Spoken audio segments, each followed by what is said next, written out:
এক টিকিটেই খুলে গেল ভাগ্য। কোটিপতি হয়ে পুলিশের দ্বারস্থ রাজকুমার।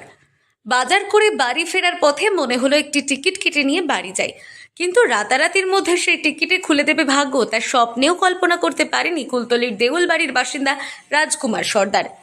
কুলতলির বাসিন্দা রাজকুমার জামতলা বাসস্ট্যান্ড এলাকায় বাজার করে বাড়ি ফেরার পথে দেবপ্রসাদ হালদার নামে একটি টিকিট বিক্রেতার কাছ থেকে 200 টাকার টিকিট কিনে বাড়ি আসে।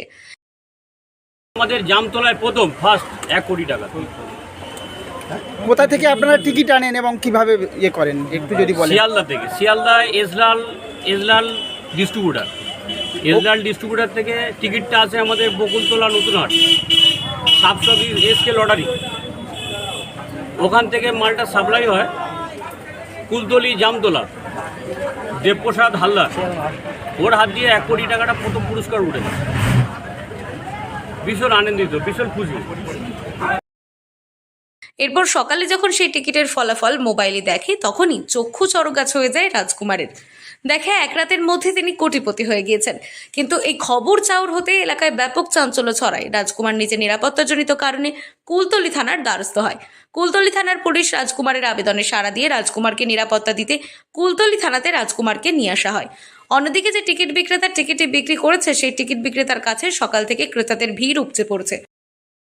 কি নাম আপনার? আমার নাম রাজকুমার সরদার, বাবার নাম গোপাল সরদার। রাজকুমার গোপাল, তাই তো? ঠিকানা দেউলবাড়ি। আচ্ছা, কোথা থেকে টিকিট কেটেছিলেন? আমি টিকিট জামতলায় বাজার করতে গিয়েছিলাম, আসার পথে 200 টাকা বেশি হয়েছিল, তার মধ্যে দাদার কাছ থেকে 150 টাকা দিয়ে।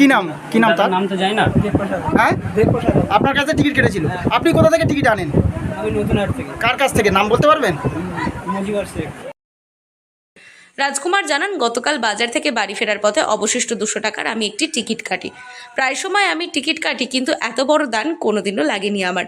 টিকিট কাটার নেশা আমার কি ছিল? দিনমজুর পরিবারে যেটুকু উপার্জন করি, সংসারের হাল ধরার পর যেটুকু টাকা অবশিষ্ট থাকে, সেটুকু টাকায় আমি টিকিট কাটতাম। গতকালও কাজ থেকে বাড়ি ফেরার পথে বাজার থেকে আমি টিকিট ক্রয় করি, সেই টিকিটেই খুলে গিয়েছে আমার ভাগ্য।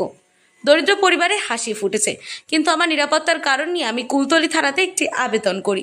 সেই আবেদনে কুলতলি থানার পুলিশ আমাকে তাদের সঙ্গে যেতে বলে এবং যতক্ষণ না পর্যন্ত আমি আমার টিকিটটি ভাঙিয়ে আমার যে টাকা না পাচ্ছি, ততক্ষণ পর্যন্ত নিরাপত্তার কারণে থানায় রয়েছে।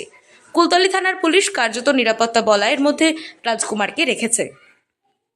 দক্ষিণ 24 পরগনা থেকে সুমন সাহার রিপোর্ট, লোকাল 18 বাংলা।